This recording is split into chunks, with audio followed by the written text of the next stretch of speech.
Hey guys, welcome back to the channel. Fabrizio Romano here, as always, to keep you posted on the transfer market. Several things, several points to clarify, several stories, and so let's jump into it.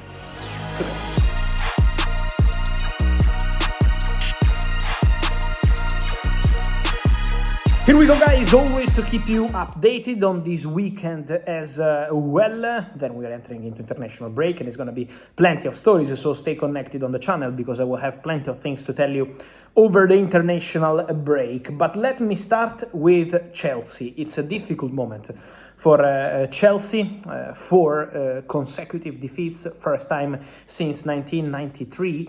So a really complicated moment. Last two games, 3-0 from Paris Saint-Germain at home and then 3-0 from Everton away, so not the best moment at all for Chelsea. It feels like a complicated situation, but again, all the questions I'm getting on Liam Rosenior, I'm still answering now after what I told you already in the recent days, already after the Paris Saint-Germain game. At the moment, I don't have any message coming from Chelsea side about any imminent change or any strong decision. Obviously, Chelsea can't be happy with the current situation, but they don't forget that Liam Rosenior arrived in the middle of the season, not having any preseason. This is not a squad built for Liam Rosenior. So obviously, there are some points to be considered when it's time to judge Liam Rosenior. At the same time, Chelsea want to be in the Champions League next season. It's still a long run. Let's see how these final 2 months of the season will go. But obviously, Chelsea maintain their support in Liam Rosenior. He also spoke in public about that even before the Everton game, mentioning meetings, mentioning discussions, mentioning the intention to win and to be aligned with Chelsea about the summer transfer window plans. So Rosenior is maintaining full confidence, and at the moment, that's the situation with the club. But when he spoke about Enzo Fernández, Liam Rosenior also said that he had a meeting with Enzo Fernández to discuss about the future, that he doesn't have the feeling that Enzo Fernández or any other player is pushing to leave the club. Well, what I can tell you guys on Enzo Fernández is that I maintain what I told you over the week. So the message I'm receiving on this Enzo Fernández story is that Enzo Fernández and Chelsea had some conversations on the contract to discuss potential fresh terms for Enzo Fernández. At the moment, as of today, they couldn't reach an agreement on new contract. Let's see if this is going to change. At the moment, it's not agreed. And eventually, if the situation will remain like this, so no agreement from now to the summer transfer window over a new deal, Enzo Fernández could eventually consider proposals in the summer. So that's the situation.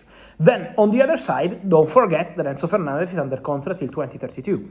A very long contract at Chelsea on important salary. Chelsea spent very big money to sign Enzo Fernández from Benfica in that January transfer window a few years ago. So, at the moment, Chelsea are still in total control of the situation, and Chelsea, together with Liam Rosenior, still consider Enzo Fernández as a very important player, as a top player on and off the pitch, a leader, a winner. Chelsea believed that obviously behind those words of Enzo Fernández after the game, there was also some feeling of disappointment because Enzo wants to win, Enzo loves to win and to compete. So obviously that was the feeling in that moment. But at the moment, that's the situation. It's about the contract, and that is going to be the crucial point to understand the future of Enzo Fernández. So obviously I will be here to keep you updated. On Enzo and Paris Saint-Germain, still getting many questions. Guys, my understanding is that Paris Saint-Germain are very happy in midfield. They also added a draw to the squad. He scored his first goal on Saturday. So at the moment, Paris Saint-Germain, I'm not aware of them working on an Enzo Fernández deal, considering a bid for Enzo Fernández. Despite those rumors, I think Paris Saint-Germain are very happy with the midfielders they have, and at the moment are not working on anything for Enzo Fernández. Something to mention also, guys, on Manchester United. First point, many questions coming again on Bruno Guimarães, because UOL Esporte, one of the most important media in Brazil, reported again the story about Bruno Guimarães and Manchester United, and also reported about a meeting with the agents of the player.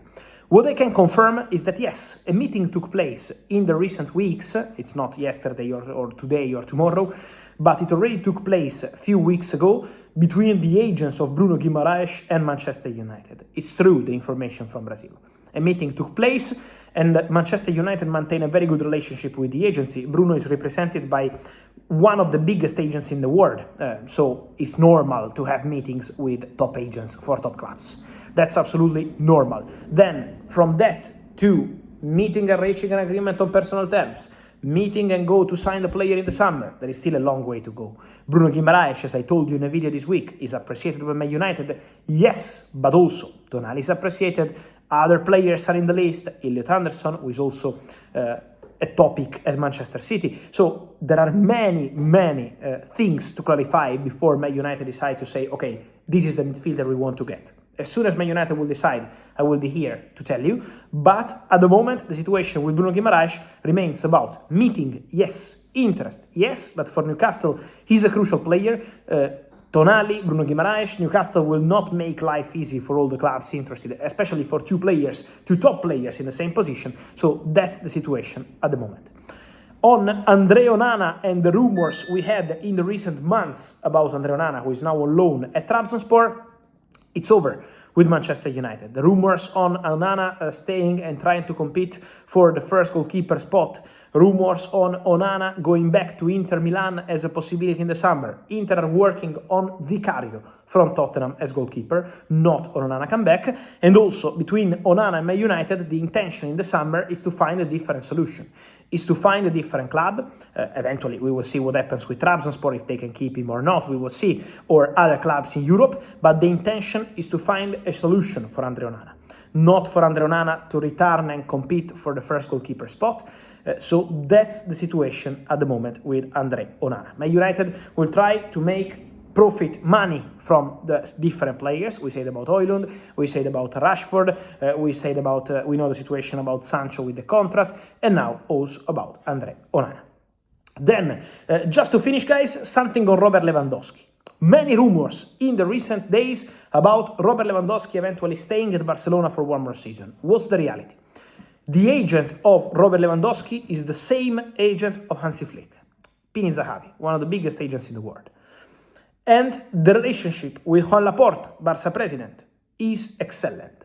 So during the meetings between Pini Zahavi, the agency, the whole agency, so other people involved, and Barcelona, for Hansi Flick new contract, don't forget that Laporta announced in the recent days that Hansi Flick will sign a new contract soon till 2028. Well, during these meetings, it was also discussed the situation of Robert Lewandowski. And in these discussions, Barcelona are considering, together with Robert Lewandowski, the possibility to continue for one more season, one more year of contract. But at the moment, it's not something decided. It's not something agreed. It's not something done.